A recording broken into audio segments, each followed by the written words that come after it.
नमस्कार, मैं मनोज चौहान। हम बात करते हैं आज रियल एस्टेट के ऐसे इंसान के साथ जिसने रियल एस्टेट में बहुत अच्छा मुकाम पैदा किया है, बहुत अच्छा काम किया है। आज उनसे एक मुलाकात, real talk with real estate के साथ, जिनसे आज हम टॉक करेंगे और बहुत कुछ जानकारी आज आपको मिलने वाली है इस टॉक में। रियल एस्टेट में आज क्या चल रहा है, क्या इन्वेस्टमेंट करें, क्या इन्वेस्टमेंट नहीं करें, कहाँ करें। बहुत बड़ी प्रॉब्लम है, आज बहुत कुछ सोल्यूशन आपको मिलेगा। मेरा वादा है कि आपको मजा आने वाला है हमारी इस टॉक में। चलिए स्टार्ट करते हैं। तो पवन जी, आप बताइए कि आप कहाँ से हैं और गुड़गांव कैसे आए और रियल एस्टेट में कैसे आए?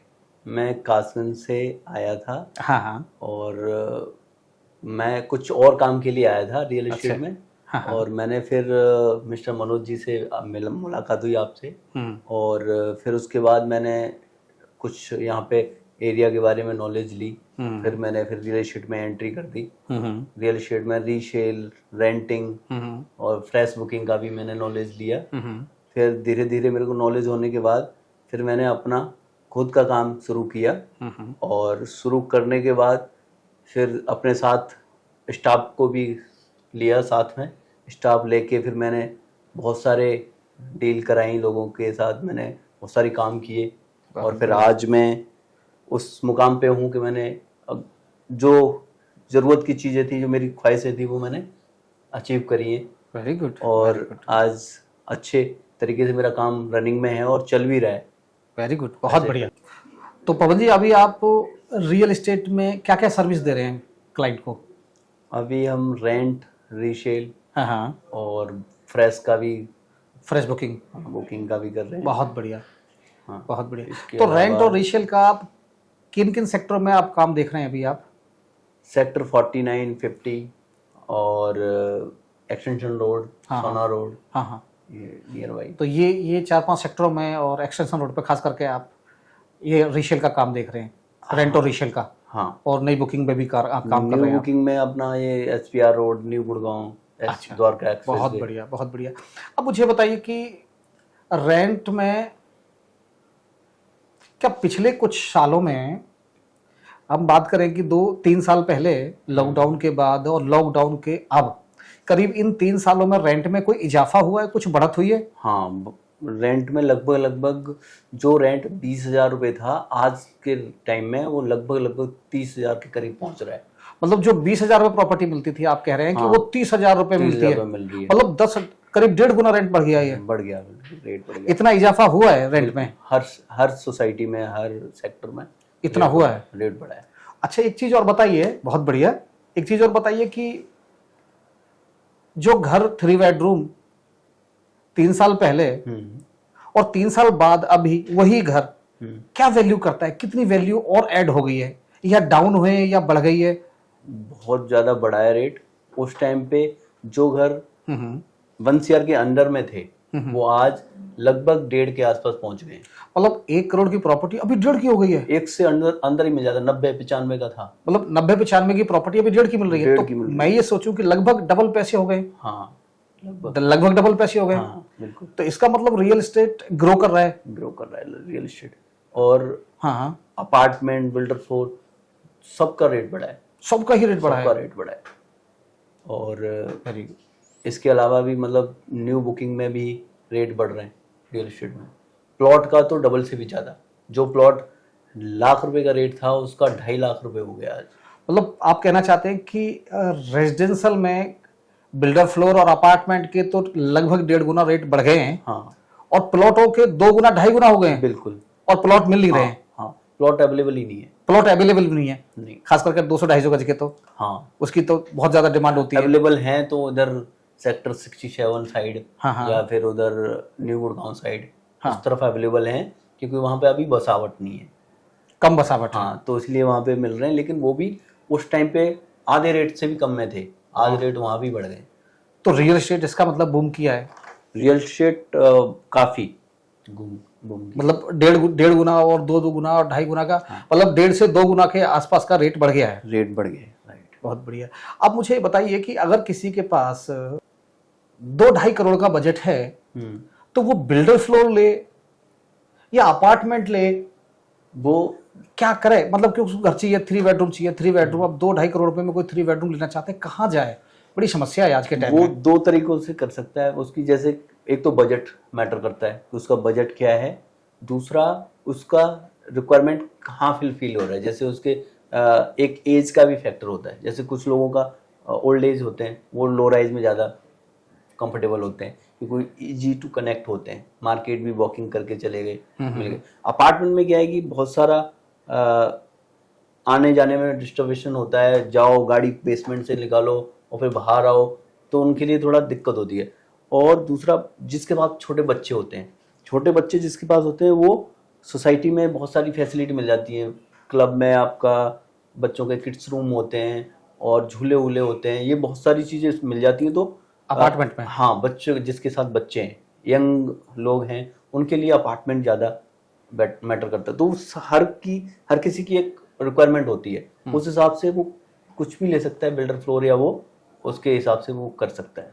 तो आप ये बताइए, करीब मैं 2.5 नहीं 3 करोड़ मान लेता हूँ कि 3 करोड़ का बजट है, तो 3 करोड़ के बजट में बिल्डर फ्लोर में क्या साइज और कौन सा फ्लोर आ सकता है? 3 करोड़ के बजट में सेक्टर 49-50 में अगर कहेंगे तो लगभग 360 गज का फ्लोर आ जाएगा, 4 BHK। 4 BHK आ जाएगा 3 करोड़ में? 360 गज का 360 गज में? हाँ। तो 360 तो बड़ा हो गया, उसके लगभग स्क्वायर फीट कितने निकलते हैं? स्क्वायर फीट लगभग अप्रोक्स लगभग 2400-2500 स्क्वायर फीट का आ जाता है। मतलब 2400-2500 स्क्वायर फीट का 360 स्क्वायर यार्ड में बना हुआ बिल्डर फ्लोर आ जाएगा। फर्स्ट फ्लोर या सेकंड फ्लोर? बिल्कुल। इसमें लगभग 4 फ्लोर होते हैं। हाँ, steel plus first, second, third, fourth. आप उसकी बता रहे हैं जो नए बिल्डर फ्लोर बने हैं, जो लिफ्ट के साथ बने हैं? बिल्कुल। और बहुत अच्छे बने, स्पेशियस, बड़े सुंदर। अब उसमें 3 करोड़ रुपए में 4 बेडरूम आ जाएगा, 360 में बना हुआ। अगर इसी 3 करोड़ रुपए में अगर किसी क्लाइंट की इच्छा ये होती है कि चलो भाई मल्टी स्टोरी अपार्टमेंट में लिया जाए, तो मल्टी स्टोरी अपार्टमेंट में किन सेक्टरों में क्या आ सकता है? मल्टी स्टोरी अपार्टमेंट में आपको सेक्टर 49 में भी आ जाएगा, 49 में 4 BHK भी आ जाएगा 3 करोड़ में। कुछ अपार्टमेंट में, कुछ अपार्टमेंट में 3 BHK ही आएगा। अच्छा, कुछ में 3 BHK ही आएगा और कुछ में 4 BHK आएगा? 4 BHK भी आ जाएगा। जो 3 BHK का उनका साइज क्या होगा? 3 BHK जो होगा वो लगभग 1800 से 2000 स्क्वायर फीट का होगा 3 BHK का। और 4 BHK का? 4 BHK का साइज होगा अप्रोक्स 2500-2600 से शुरुआत है। अच्छा। और 3000 तक। अच्छा, पर वो इसका मतलब ऐसा क्यों कि वो 4 बेड, मतलब जहाँ 2500 स्क्वायर फीट में बिल्डर फ्लोर आता है और वही 2500 स्क्वायर फीट में मल्टी स्टोरी अपार्टमेंट आता है, तो ऐसा क्यों कि मल्टी स्टोरी अपार्टमेंट आ सकता है तो बिल्डर फ्लोर क्यों नहीं? ऐसा क्या है? इसका ये कि मतलब अपार्टमेंट में लोडिंग ज्यादा होती है और बिल्डर फ्लोर में लोडिंग कम होती है। अब जैसे अप्रोक्स अपार्टमेंट में लगभग 35% लोडिंग, 35-40% लोडिंग होगी और बिल्डर फ्लोर में लगभग 20 से 25% होती है। तो इसलिए इसमें FAR बिल्डर फ्लोर का ज़्यादा होता है, तो उसमें ज़्यादा कवरेज एरिया मिल जाता है और अपार्टमेंट में कम मिलता है। तो बहुत बढ़िया, बहुत अच्छी जानकारी आप दे रहे हैं। अब मुझे बताइए कि क्लाइंट को घर खरीदते समय किस किस डॉक्यूमेंट को ध्यान से पढ़ना चाहिए, देखना चाहिए, या किस किस डॉक्यूमेंट के बारे में पहले जानकारी होनी चाहिए घर खरीदने से पहले? क्योंकि घर इतना इंपॉर्टेंट है किसी की भी लाइफ में, और फिर पैसे भी इंपॉर्टेंट है, घर भी इंपॉर्टेंट है, पैसे भी इंपॉर्टेंट है। क्या घर सही है? बिल्कुल। क्या वही ऑनर है? क्या वो ऑनर नहीं है? कोई गलती ना हो, क्योंकि जो पैसा होता है बड़ी रात दिन की मेहनत से पैसा कमाया होता है, तो वो उससे एक सही प्रॉपर्टी बिना झंझट के लिया जाए तो किन किन बातों का ध्यान रखे क्लाइंट, जो समस्या में ना पड़े हो, जिससे कि उसका घर खरीदना बहुत इजी हो जाए, और खट्टू खट करके एक डॉक्यूमेंट की एक कुछ ऐसे हो कि एक के बाद टिक मारता चला जाए। तो ऐसे कौन कौन से डॉक्यूमेंट उसको चेक करने चाहिए? सबसे पहले आप जब हम प्रॉपर्टी किसी के साथ विजिट कर रहे हैं, देख रहे हैं, उसके बाद प्रॉपर्टी के ऑनर से मिलने की कोशिश करें कि ऑनर कौन है, कहाँ से हैं, उनके साथ मीटिंग करें। तो उसमें मीटिंग के टाइमिंग पेपर चेक करें। पेपर सबसे पहला रजिस्ट्री होती है, रजिस्ट्री में आप ऑनलाइन भी चेक कर सकते हैं।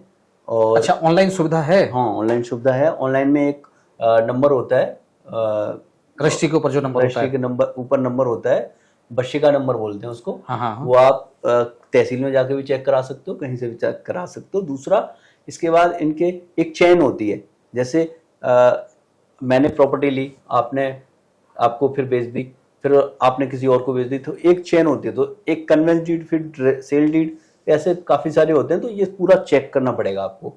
तो वो आप अपनी सोसाइटी में जहाँ भी फ्लैट देख रहे हो तो वहाँ की आरडब्ल्यू या मेंटेनेंस में जाके भी पता कर सकते हो कौन कौन ओनर रहे हैं इसके। दूसरा, एमसीजी में भी पता कर सकते हो। एमसीजी जो गुड़गांव की वो म्युनिसिपल कॉर्पोरेशन, हाँ, उससे भी पता कर सकते हो। दूसरा, फिर इसके बाद फिर इनके जो फर्स्ट चेन जो होती है उसमें कुछ डॉक्यूमेंट होते हैं, जैसे अलॉटमेंट लेटर सबसे फर्स्ट डॉक्यूमेंट होता है, फिर बिल्डर बाय एग्रीमेंट होता है, फिर उसके बाद पोजीशन लेटर होता है, फिर हैंडओवर लेटर। तो इन चीज़ों को देखते हुए आप कर सकते हो। दूसरा, फिर इस पे लोन भी पता कर सकते हो। लोन का सबसे बड़ा आइडिया है कि जब ऑनर के पास ओरिजिनल डॉक्यूमेंट नहीं है तो उसके बाद 100% लोन होने के चांसेस हैं। तो ये बातों का ध्यान रखना जरूरी होता है। दूसरा, ऑनर को भी पहचान करना है तो ऑनर का आरडब्ल्यू में जाके या एमसीजी में जाके नाम पता कर सकते हो और उससे आइडिया लगा सकते हो। मतलब आप ये कहना चाहते हैं कि अगर कोई बंदा घर परचेज करना चाहता है और कोई घर पसंद है रीसेल वाला, जो 5 साल 10 साल पुराना कोई प्रॉपर्टी है उसे खरीदना चाहते हैं, तो सबसे पहले तो उसकी जो रजिस्ट्री है उसकी रजिस्ट्री की एक कॉपी ले, ऑनलाइन भी चेक कर सकते हैं हाँ। कि इनकी ओनरशिप है या किसी और की ओनरशिप है इस घर पे, नंबर 1। दूसरा बताया आपने कि एमसीजी में जाके चेक कर सकते हैं। एमसीजी में जाके। तीसरा आपने बताया कि आप इलेक्ट्रिसिटी डिपार्टमेंट में जाके चेक करा सकते हैं। तो 3 ये सोर्स हो गए जिनसे ये पता लगे कि ये प्रॉपर्टी है ये इन्हीं के नाम पे है। बिल्कुल बिल्कुल। तो ये पता होने के बाद बाकी आगे की जो डीलिंग है फिर वो आपकी इजी हो जाती है। तो यहाँ से एक डर जो घर खरीदते समय खास करके बायर को होता है वो डर खत्म हो जाता है आपका। बिल्कुल बिल्कुल। इन सब चीज़ों का ध्यान रखना चाहिए। बहुत बढ़िया, अच्छी जानकारी। पवन जी, एक क्वेश्चन है रियल एस्टेट मार्केट के लिए, और हमारे भारत में सबसे बड़ी समस्या आजकल जो कहीं हम बात करते हैं या अक्सर टीवी न्यूज़ चैनल पर सुनते हैं हम, जॉब की एक बहुत बड़ी प्रॉब्लम है। तो आप क्या कहते हैं कि क्या एक्चुअल में जॉब की प्रॉब्लम है? जॉब की प्रॉब्लम मुझे नहीं लगता नहीं है। कैसे? जैसे कि लोग जो चीज़ चाहते हैं उसके पीछे पड़े रहते हैं, ना कि अपना कुछ ऐसी जगह भी कोशिश करें जहां उनका हो सकता है।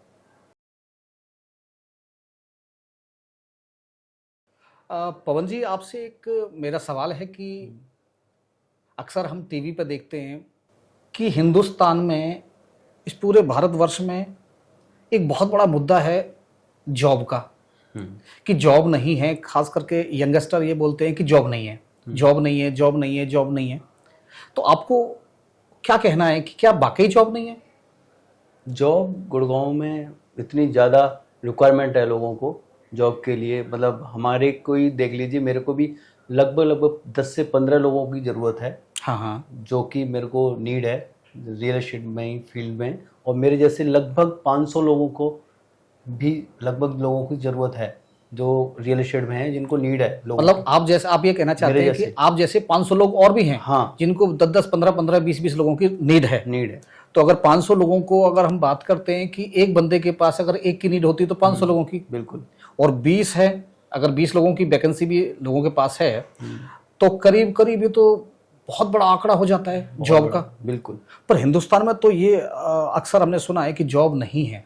जॉब के लिए लोग, मेरे पास भी काफ़ी लोग इंटरव्यू के लिए आते हैं, लेकिन मेरे को उस हिसाब के लोग नहीं मिल पा रहे जो कि मेरे को नीड है, उस टाइप के लोग नहीं मिल पा रहे। मतलब आप क्या देखना चाहते हो? मतलब एक जो जॉब के लिए आपके पास इंटरव्यू करने आते हैं तो आप उन यंगस्टर में, उन लोगों में आप क्या देखना चाहते हैं? उन प्रॉब्लम कहाँ आती है उन लोगों में? जैसे कि मैं पूछता हूँ कि आपकी क्या, मतलब किस टाइप का आप काम करना चाहते हो, तो वो कहते हैं कि मेरे को ऐसा काम चाहिए जो कि टाइम टू टाइम मेरे को काम करना है। लेकिन कुछ लोग करना चाहें अगर तो टाइम ऊपर नीचे कर सकते हैं, लेकिन अच्छा कमाने के लिए, कुछ बेटर कमाने के लिए थोड़ा बहुत टाइम ऊपर नीचे हो देना पड़ेगा। थोड़ा बहुत एक्स्ट्रा भी टाइम देना पड़ेगा, क्योंकि अच्छा करने के लिए, ताकि उनकी रिक्वायरमेंट फुलफिल हो और एक्सपीरियंस अच्छा रहे।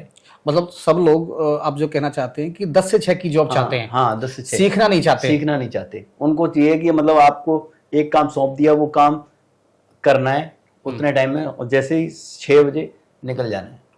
अच्छा, और वो भी पूरा हुआ या नहीं हुआ उन्हें कोई फर्क नहीं पड़ता। उनकी 10 से 6 की ड्यूटी है, हाँ, 10 से काम 6 की जिम्मेदारी नहीं है। बिल्कुल। जो आपने हाँ। आपने देखा और आप जो कहना चाहते हैं कि 10 से 6 की ड्यूटी चाहिए, बिल्कुल, उसमें काम की जिम्मेदारी नहीं है। काम की जिम्मेदारी नहीं है। काम, मैंने बोला कि आपको 10 लोगों को कॉल करनी है, तो 10 लोगों में चाहे बेशक 5 को हुई, वो निकल लेंगे। मगर 6 बज गया, निकल लेंगे।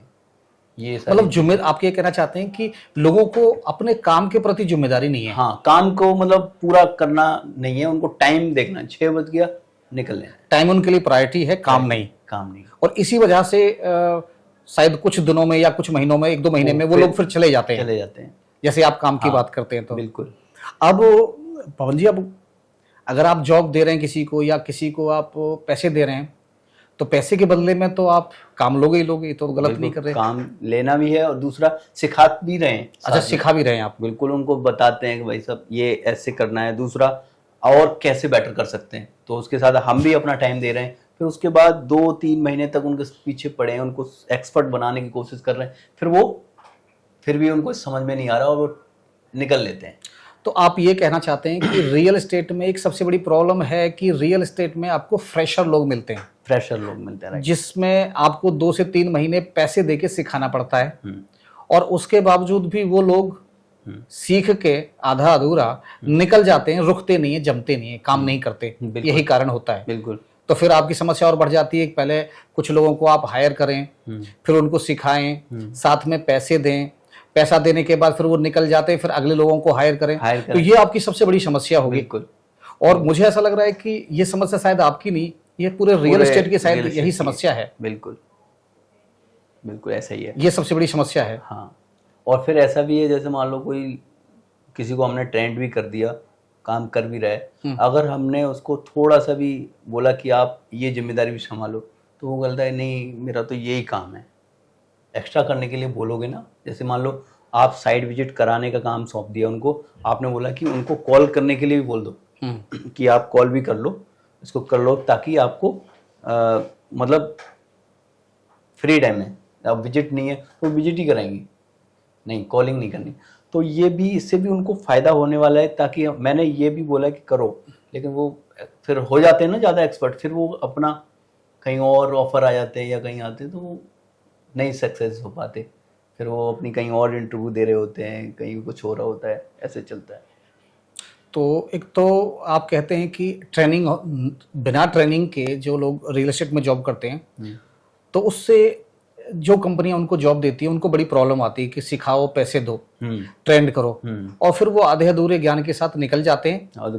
और फिर आपकी फिर समस्या वहीं की वहीं आ जाती है कि फिर आप लोगों को हायर करते हैं, और हायर करने के बाद फिर उनको ट्रेंड करते हैं। तो ये बहुत बड़ी समस्या आपकी है।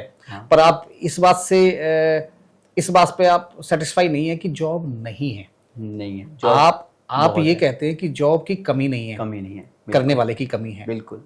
बहुत बढ़िया। पवन जी, एक अगला क्वेश्चन है मेरा कि कोई 3 बेडरूम या 4 बेडरूम घर खरीदना चाहता है, हस्बैंड वाइफ है, नई शादी हुई है, अभी 1 साल से रेंट पर रह रहे हैं, नया घर खरीदना चाहता है, पर 3 करोड़ रुपए नहीं है भैया, 2.5 करोड़ 3 करोड़ का घर है, कोई 3 बेडरूम 2.5 करोड़ का मिलता है या 3 करोड़ मिलता है, 2.5-3 करोड़ रुपए नहीं है। अब उनके पास उनकी जो पूंजी इकट्ठी है, जो 2 लोगों ने मिलकर अपने कुछ समय के जॉब में जो कुछ कमाया है, तो वो 20-30% पैसा दे सकते हैं, बाकी उनके पास पैसे नहीं है। अब घर भी खरीदना है, उन्हें अपना घर खरीदना है, किराए पे नहीं रहना, तो कैसे घर खरीदें? तो पैसे भी नहीं है। देखिए, उसमें ना 2 तरीके के पहलू होते हैं। एक तो होता है अंडर कंस्ट्रक्शन और एक होता है रेडी टू मूव। तो मैं रेडी टू मूव की बात करता हूँ। रेडी टू मूव में जैसे भी कोई भी प्रॉपर्टी रेडी टू मूव में जाना है, तो रेडी टू मूव प्रॉपर्टी के लिए वो सोसाइटी में जैसे 3 करोड़ की प्रॉपर्टी है तो उसका 30% या 20% दे के बाकी का फाइनेंस ले सकते हैं। और फाइनेंस जब तक रहते रहेंगे, किराया जो दे रहे हैं, किराए की जगह पे वो फाइनेंस का EMI दे सकते हैं, और उससे वो अपना रहते भी रहेंगे और प्रॉपर्टी का EMI भी जाता रहेगा, तो उन्हें ज़्यादा बर्डन भी नहीं रहेगा और वो चलता रहेगा। मतलब आप ये कहना चाहते हैं कि जहां वो किराए पे रह रहे हैं, हाँ, 60-70 हज़ार रुपए कोई किराया दे रहे हैं, 50-60 हज़ार सीधे मिलता नहीं है, 50-60 हज़ार रुपए जहां किराए पे रह के हस्बैंड वाइफ रह रहे हैं, तो वो 30%, 20%, 30% देते हैं, बाकी का बैंक लोन हो जाएगा। बैंक लोन है तो अपने घर में शिफ्ट भी हो जाए, बिल्कुल। और वो 50-60 हजार रुपए जो ईएमआई है बैंक की, जो किराया दे रहे थे, वो बैंक की ईएमआई चली EMI जाएगी, तो घर भी अपना हो जाएगा। हाँ, घर भी अपना हो गया, घर भी अपना हो गया। और ईएमआई जो रेंट दे रहे थे उससे ईएमआई चली गई। तो ये जा सकता है, बहुत बढ़िया। दूसरा आता है हाँ। Under construction. अंडर कंस्ट्रक्शन में क्या होता है कि 20% अमाउंट, किसी में पेमेंट प्लान होता है 20% का, किसी में होता है 30% का, वो अमाउंट दे के आप बुक कर लो। और उसमें क्या होता है कि जो अंडर कंस्ट्रक्शन में क्या होता है, एक कंस्ट्रक्शन लिंक के तरीके से वो पेमेंट जाता है बैंक से, उसमें आपका कम इंटरेस्ट आएगा, मतलब कम अमाउंट जा रहा है, कम आ रहा है, तो धीरे धीरे कंफर्टेबल टाइम में आप उसको दे सकते हो। 3 से 4 साल में पोजीशन मिल जाता है उसका।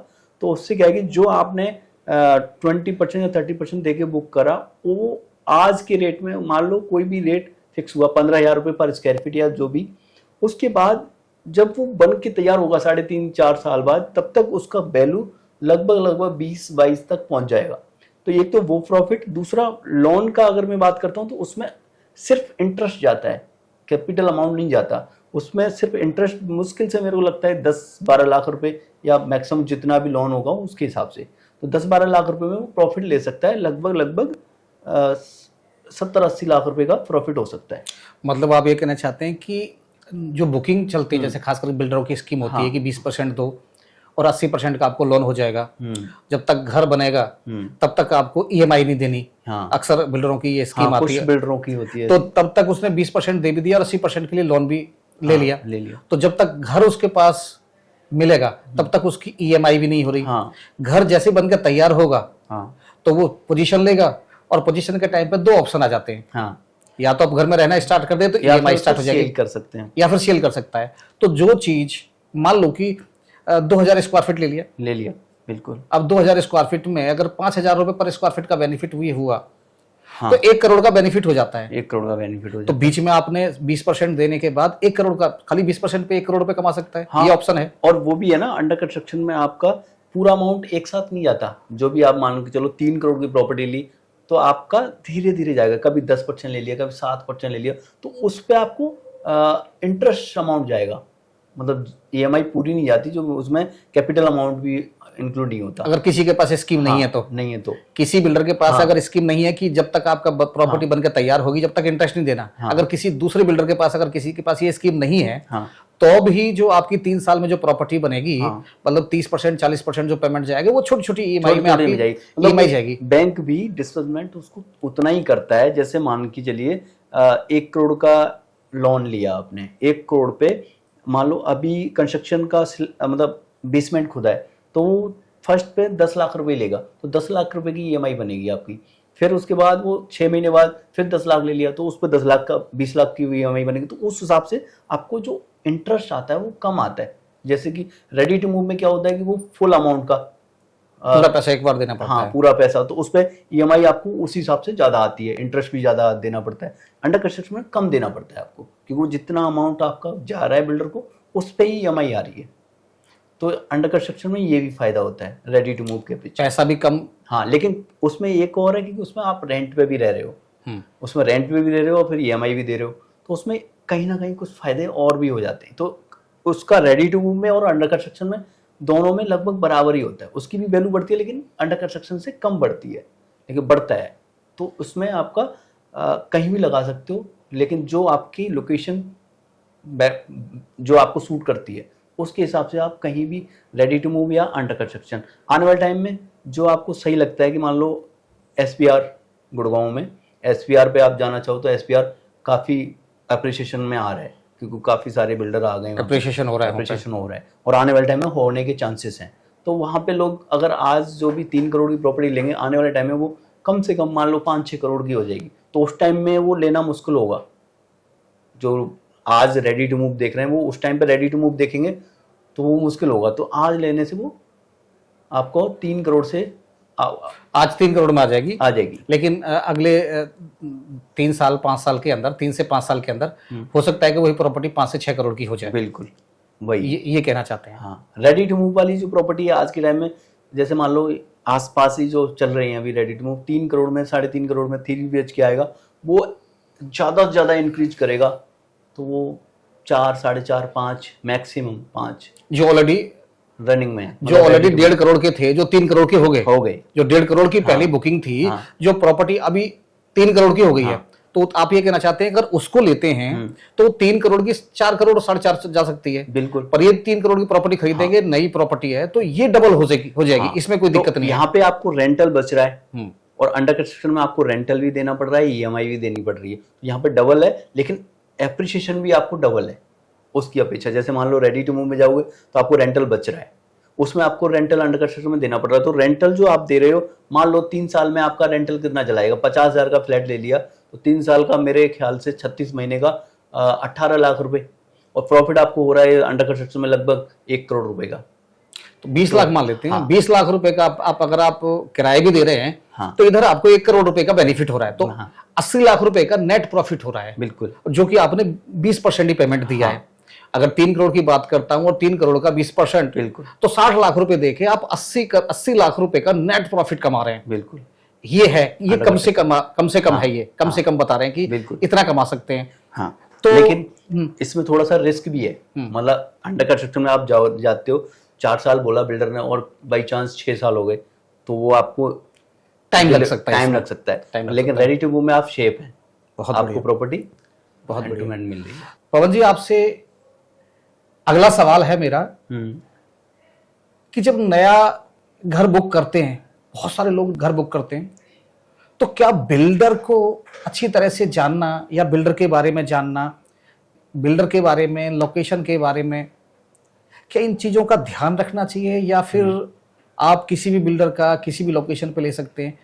क्या ऐसी चीज और इम्पोर्टेंट है जो बहुत जरूरी है एक बायर को घर खरीदते समय? क्योंकि बहुत बड़ी समस्या ये होती है, कई बार हम हल्के बिल्डर का खरीद लेते हैं, गलत बिल्डर का खरीद लेते हैं, पैसा फंस जाते हैं, बिल्डर नहीं बना के नहीं देता, बहुत प्रॉब्लम आती है। तो ऐसा क्या है कि कैसा बिल्डर चूज करें, लोकेशन कैसी चूज करें, इस पर थोड़ा सा प्रकाश डालिए। देखिए, मेरा मानना ये है कि तो पवन जी, मेरा अगला सवाल है कि जब एक क्लाइंट नया घर खरीदता है, बुकिंग कराता है, तो उसे किन बातों का ध्यान रखना चाहिए जिससे कि उसकी इन्वेस्टमेंट परफेक्ट हो, कोई दिक्कत नहीं हो, और वो खुशी खुशी जैसे इन्वेस्टमेंट कर रहा है, खुशी खुशी उसके पास उसकी प्रॉपर्टी मिले? तो किन चीज़ों का ध्यान रखना चाहिए क्लाइंट को नया घर खरीदते समय? देखिए सर, ऐसा है कि अगर मान लीजिए कोई भी लोग अगर मान लो अपने लिए बुकिंग कर रहे हैं, तो वो सबसे पहले बिल्डर के बारे में जानें कि बिल्डर ने अब तक कौन सा प्रोडक्ट डिलीवर किया है, उसके प्रोडक्ट को देखें, यहाँ तक है, और देखने के बाद उसको लगेगा कि हाँ ये क्वालिटी है। दूसरा, वो लोकेशन भी देखें, लोकेशन पे और कंपनी जिस बिल्डर ने बना के दिया है, ये दोनों चीज़ें मैटर करती हैं कि ये मतलब एप्रिसिएशन भी और रीसेल भी हम जब भी करेंगे तो ये दोनों चीज़ें होनी चाहिए। तो क्या इनसे फर्क पड़ता है कोई? बिल्डर और लोकेशन चूज करने से कोई फर्क पड़ता है? बहुत बड़ा फर्क पड़ता है। जो लोकेशन प्राइम होती हैं और मतलब कनेक्टिविटी वाइज इजीली कनेक्ट होती हैं, तो उनका मार्केट से लगभग आपका 1.5 गुना फर्क पड़ता है। इतना फर्क पड़ता है? बिल्कुल फर्क पड़ता है। जैसे एग्जांपल, कोई भी प्रोडक्ट अगर लोकेशन मेन रोड से अंदर है, उसका लगभग मान के चलो वो रेट 1 करोड़ का है। अगर वो मेन हाईवे पे या रोड पे होता है, उसका प्रोडक्ट लगभग 1.5 करोड़ का होता है। इतना फर्क होता है? इतना फर्क पड़ता है। दूसरा, बिल्डर क्वालिटी, किस बिल्डर का बना हुआ है, क्वालिटी क्या है, ये भी मैटर करता है। क्योंकि बिल्डर से अगर कोई अच्छा बिल्डर होता है तो वो बनने के बाद मेंटेनेंस भी अच्छा करता है। बिल्कुल, इन सब बातों का ध्यान रखा जाता है कि अगर अच्छा बिल्डर है तो वो मेंटेनेंस भी अच्छा कर रहा है, और अच्छे मेंटेनेंस में रहना हर किसी को अच्छा लगता है। बिल्कुल, शायद ये भी मैटर करता है, लोकेशन भी मैटर करता है। बिल्कुल मैटर करता है। तो आपसे श्रोताओं को भी बहुत कुछ जानकारी मिली होगी रियल एस्टेट के बारे में। हमने काफ़ी सारी चर्चा की, आपने टाइम निकाला, थैंक यू सो मच, आपका बहुत बहुत धन्यवाद। नमस्कार। तो अभी हमने बात की एसआर रियल्टी के डायरेक्टर श्री पवन कुमार जी से, और आप किन के साथ इंटरव्यू देखना चाहते हैं, इस इंटरव्यू में किन को सुनना चाहते हैं, आप कमेंट्स में लिखें और हम पूरी कोशिश करेंगे उस शख्स को इंटरव्यू में लाने के लिए। जिसकी आवाज़ आप सुनना चाहते हैं, तो कमेंट्स बॉक्स में जाके आप उस शख्स का नाम डालिए कि अगला इंटरव्यू आप किन के साथ देखना चाहते हैं। अपना ख्याल रखिए, खुश रहिए। नमस्कार।